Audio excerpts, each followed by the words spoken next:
Welcome to unstoppable. I hope you are doing well guys. तो UPSC CSC का ये 2023 का मेंस एग्जामिनेशन का ये जीएस पेपर सेकेंड है। तो जीएस पेपर सेकेंड के ऊपर बातचीत करेंगे कि क्वेश्चन कहाँ से आया है, किस तरीके का आया है। तो आइए शुरू करते हैं बिना समय गंवाए हुए। तो गाइज़ यहाँ पे देखो, तो सबसे पहला जो क्वेश्चन है वो आपका संवैधानिक प्रक्रिया से दिया गया है। उसके बाद आपका निःशुल्क कानूनी सहायता से है। फिर राज्य में भारत के राज्य शहरी स्थानीय निकायों के लिए है। और उसके बाद संसदीय हैं। तो ये चारों के चारों क्वेश्चन कहीं ना कहीं आपके इंडियन पॉलिटी से देखने को मिल रहा होगा, ठीक है ना। 5वां नंबर क्वेश्चन बढ़ो तो ये भी आपको पॉलिटी से देखने को मिलेगा। 6ठा नंबर क्वेश्चन देखो तो ये कह रहा है मानव संसाधन विकास पर पर्याप्त ध्यान नहीं दिया जाता है, नहीं दिया जाना भारत की विकास प्रक्रिया का एक कठोर पक्ष रहा है। ऐसे उपाय सुझाइए जो इसे अपर्याप्त रूप से दूर किया जा सके। 7वां नंबर क्वेश्चन देखो तो यहाँ कहा जा रहा है कि भारत में बहुराष्ट्रीय निकायों के प्रभावशाली स्थिति के दुरुपयोग को रोकने में भारत के प्रतिस्पर्धा आयोग की भूमिका के बारे में यहाँ पे देखो मल्टीनेशनल कॉरपोरेशन के बारे में यहाँ पे बात किया जा रहा है। और कॉम्पिटिटिव कमीशन ऑफ इंडिया के बारे में बातचीत किया जा रहा है। 8वां नंबर क्वेश्चन देखो तो ये भी आपको इंडियन पॉलिटी से ही देखने को मिलेगा और इस तरीके से है, जिसमें बातचीत किया जाएगा कि भैया प्रभावशीलता, पारदर्शिता, जवाबदेहता वगैरह ऐसे शब्दों का इसमें इस्तेमाल किया गया है। आगे बढ़ूँ तो क्वेश्चन नंबर 9 की तरफ मैं लेकर के आऊँ तो 9 के पास आप पाओगे। तो 9 नंबर क्वेश्चन देखो तो ये आपके करेंट एस्पेक्ट से क्वेश्चन बन गया है और ये करेंट अफेयर से कहीं ना कहीं, जिसमें एससीओ के रोल वगैरह से भी आपका यहाँ पे क्वेश्चन बना हुआ है, ठीक है ना। यहाँ पे देखो तो भारतीय प्रवासियों ने पश्चिम में नई ऊंचाइयों को छुआ है और भारत के लिए इसके आर्थिक और राजनीतिक लाभों का वर्णन कीजिए। वहीं पे क्वेश्चन नंबर 10 देखो तो क्वेश्चन नंबर 10 में आपको कहा जा रहा है कि भारत का संविधान अत्यधिक गतिशीलता की क्षमताओं के साथ एक जीवंत यंत्र है। यह प्रगतिशील समाज के लिए बनाया गया एक संविधान है, ठीक है ना। और जीने के अधिकार तथा व्यक्तिगत स्वतंत्रता के अधिकार में हो रहे नियंत्रण विस्तार के विशेष संदर्भ में उदाहरण सहित समझाने की बातचीत चल रहा है।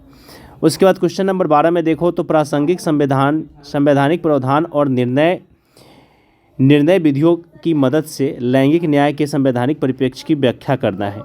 उसके बाद क्वेश्चन नंबर 13 देखो तो आपके लिए यहाँ पे क्वेश्चन नंबर 13 में है संघीय सरकार द्वारा 1990 के दशक के मध्य अनुच्छेद 356 के उपयोग की कम आवृत्ति के लिए देखो सीधी सी बात है, यहाँ पे इमरजेंसी प्रोविज़न आप सभी जानते हैं 352, 356 और 360। तो 356 का सबसे ज़्यादा इस्तेमाल हुआ है, तो यहाँ पे इसके लिए क्वेश्चन बना हुआ है। 14 नंबर क्वेश्चन आप देखो तो यहाँ पे भारत में राज्य विधियों में महिलाओं की प्रभावी एवं सार्थक भागीदारी और प्रतिनिधित्व के लिए नागरिक समाज समूह के योगदान पर विचार कीजिए। और 15वां क्वेश्चन है 101वें संविधान संशोधन अधिनियम का महत्व समझाइए और यह किस हद तक संघवाद की समावेशी भावनाओं को दर्शाती है। उसके बाद आप क्वेश्चन नंबर 16 देखो तो क्वेश्चन नंबर 16 में आपसे कहा जा रहा है कि संसदीय समिति प्रणाली की संरचना को समझाना है। और इसमें यह कहा जा रहा है कि भारतीय संसद के संस्थाकरण में वित्तीय समितियों का कहाँ तक मदद है, किस हद तक मदद पहुँचाया हुआ है, इसके बारे में है।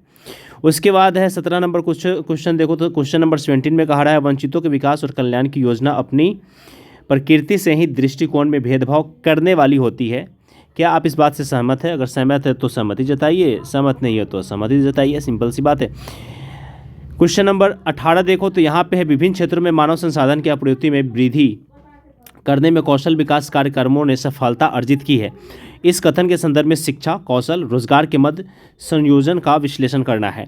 उसके बाद है क्वेश्चन नंबर 19 और क्वेश्चन नंबर 19 में देखो तो नाटो का विस्तार एवं सुदृढ़ीकरण। यहाँ पे भाई साहब ये तो क्वेश्चन आना था, क्योंकि जितना ये न्यूज़ में बना हुआ था ये क्वेश्चन आना था, क्योंकि रशिया और यूक्रेन वॉर जिस तरीके से चला और नाटो अपना मतलब कि जिस तरीके से पैर फैलाया और जिस तरीके से इन्होंने काम किया, क्वेश्चन तो बनना ही था। क्वेश्चन क्या है? नाटो का विस्तार एक सुदृढ़ीकरण और एक मजबूत अमेरिकी यूरोपीय रणनीति साझेदारी भारत के लिए अच्छा काम करती है। और क्वेश्चन नंबर लास्ट 20 है, वो है आपका समुद्र ब्रह्मांड एक महत्वपूर्ण घटक है उपरोक्त कथन से अवलोकन में। और ये पर्यावरण वगैरह से यहाँ पे थोड़ा सा एस्पेक्ट दे दिया गया है, बस यही है। तो ये था ओवरऑल क्वेश्चन आपका जीएस पर सेकेंड का, जो हमने अप्रॉक्सीमेटली 5 मिनट के अंदर ही कर लिया। वीडियो अच्छी लगी हो तो लाइक, रिव्यू, आंसर करना मत भूलिएगा। और क्वेश्चन के लिए टेलीग्राम चैनल ज्वाइन कर लीजिए, डिस्क्रिप्शन में लिंक है। Thank you so much everyone, जय।